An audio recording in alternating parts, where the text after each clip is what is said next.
Hey, welcome back everyone. It is now December 5th of 2021, and as we get closer to the release of the Book of Boba Fett, we are just a couple of weeks away to see exactly how Robert Rodriguez introduces the life of Boba Fett, not just in between the events of Empire and Return of the Jedi, but the full-on explanation of exactly how he survived the Sarlacc pit, and everything that takes place after Return of the Jedi as well. This is Mike Zero. Make sure to subscribe if you're new to the channel for future Star Wars updates. Also, by the way, guys, I am on Twitter at Mike01 if you guys want to go ahead and give me a follow on there. I do post a couple of entertaining things on there from time to time and interact with you guys further. So, the thing that's the most exciting about the future of the Star Wars universe is that not only are we getting very much closer to the Obi-Wan Kenobi TV series, which is all set and ready to debut in May of 2022, but we're also getting very near to the release of course, other TV shows like The Bad Batch Season 2 and Star Wars Andor and The Mandalorian Season 3, just for starters. 2022 is just going to be a busy year, not just for the creators, but also for the fandom to invest themselves in all of these new Star Wars TV series. Now, with that being said, we already know that Bob Chapek, the Disney CEO, he's been really going through a lot of things in order to regulate the franchise, staying very close to George, John, and Dave, and making sure that they can regulate the franchise to really turn things around for the better. And I do trust in Bob Chapek because so far, what he has done and what he has allowed John and Dave to do with the Star Wars universe, and also giving them promotions over at Lucasfilm to have more creative power over not just the shows and the movies, but also the books, the novels, the comics, and video games, basically all of the Star Wars lore.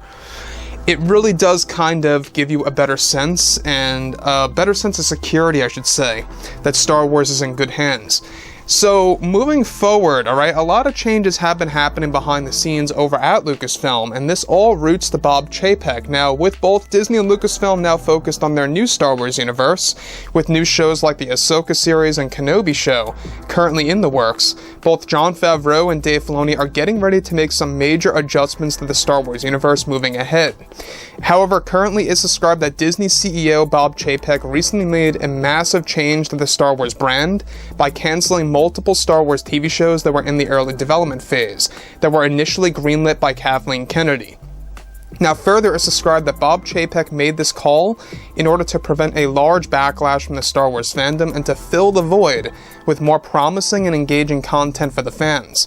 One project that Chapek recently canceled involved a full-blown High Republic Star Wars TV series that was going to be done in live-action form. This High Republic series was going to focus on the earlier days of the High Republic, unlike the Acolyte, which is far later. However, initially, Kathleen Kennedy's High Republic series was going to shy away from any kind of war and would strictly focus on Jedi training and the introduction of the Nile. Essentially, Kennedy was moving forward with adapting the comics and books of the High Republic in the form of a live-action TV series. Another TV show that Chapek also canceled that Kennedy also greenlit was a series that was set to focus on a full female-led Star Wars TV show that was going to focus on the Night Sisters. This was going to be an all-female-led Star Wars TV series that Kathleen Kennedy had pushed for, that was going to be done in animated form, that was going to be considered a spin-off from the Clone Wars TV series. The animation was going to basically be the same as the Clone Wars, but mixed in with some elements of Star Wars Rebels as well, and that Disney was aiming for a 2023 release. Chapek recently canceled this also in an attempt in order for John and Dave to adapt those characters in live-action form instead in other upcoming Star Wars TV shows that will treat them more properly.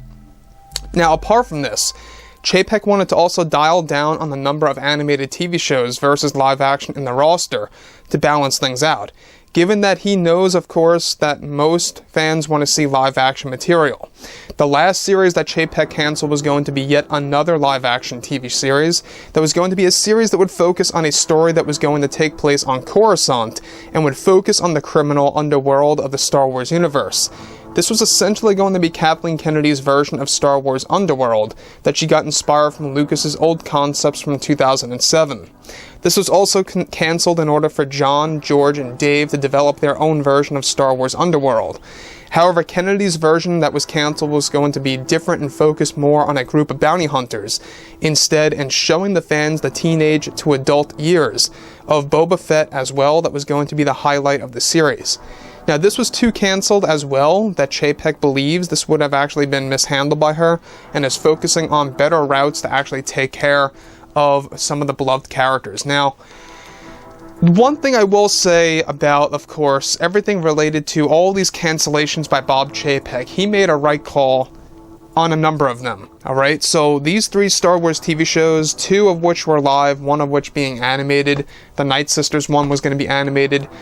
I will agree that he made the right call on all 3. I think that given that Chapek really wants to make sure that he is going to be introducing Star Wars shows that are going to be more engaging for the fans that want to see either bounty hunters or Force-related characters like Ahsoka and Kenobi, for a prime example. He knows what the fans want, and I think that obviously the first show about the High Republic, that would have been a failure. Not a lot of people, believe it or not, like the High Republic. There's some people out there that enjoy it, and that's fine. If you guys enjoy it, hey, that's fine. That's your opinion. You know, that's all about being human after all. But when we go ahead and dive into the High Republic, the fact that it was going to shy away from any kind of war, any kind of conflict, any kind of thing like that, you kind of lose any kind of interest, right? When you're watching Star Wars, it's about wars, essentially. You don't want a thing about Star Peace or something around those lines, right? Of course, it could very well pass in books and comics because the majority of fans aren't really investing themselves in that. So when you're making a live-action show, you have to make sure that there's some kind of conflict in there. And to me, to be honest with you, the Nile, I don't know if you guys took a little look through the High Republic, but the Nile, they're not really all that convincing to me. So when we go ahead and also look at the Night Sisters, alright, the fact that they're gonna be introducing them in live action form instead of animated like Kathleen Kennedy was pushing for, that to me is more exciting. Not only is it something new, but it's something that we have not seen before. I think that a Night Sisters animated TV series under Kathleen Kennedy's wing would have honestly been a disaster. I don't think it would have worked out for the best. But having them appear as either cameos or side roles in upcoming live-action Star Wars projects, that's the way to go. That's the ultimate route to go in order to really respect those characters and to kind of give them limited screen time so you don't overuse them per se. I feel like that them getting their own show, especially in animated, it could have really devalued those characters a little bit, but I digress. The fact that Chapek canceled all of these TV shows that Kathleen Kennedy had greenlit some years ago, and now it's opening up the gateway for more slots to be taken over by new Star Wars TV shows or projects, that's even all the more exciting, because obviously this is a telltale sign that George, John, and Dave are not messing around. They're making sure that they're going to be doing everything they can to go and stay on their A game, to really make sure that every Star Wars show that's developed is going to be very high quality. It's going to be very rooted either from Star Wars Legends, or it's going to have a lot of Star Wars lore that is accurate and respectful to the hardcore and casual fans as well. So I think that they really know what they're doing. We can trust the process as of right now. So overall, guys, drop a comment below. Let me know about all this in the comments, and if you guys did enjoy the content for today, do make sure to drop a thumbs up on this video to support the channel. I thank you all so very much for the kind support, and I'll catch you guys next time.